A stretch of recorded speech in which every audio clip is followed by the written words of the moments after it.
is where I do my regular shopping. Alright, you can see now, organic food, organic products. Yum yum. Hello everyone, welcome back to Mama Moto. We'll be baking delicious water yam today. These are the main ingredients we'll be using. 1 smoked fish, 2 turkey thighs, which I sliced into pieces. Then you'll be using 20 or 15 prawns, 1 bell pepper, 2 bonnet, okay, use 1 if you want, 1 onion, and 1 water yam. So guys, watch me while we get cooking.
Now we've completed our water yam porridge, aka Ikokore.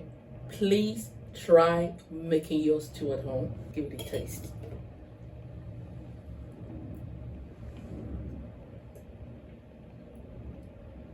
Yeah, tastes yummy.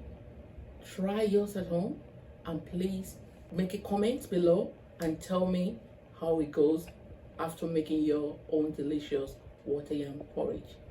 Please don't forget to subscribe, share, and like this video. Thank you very much. Bye.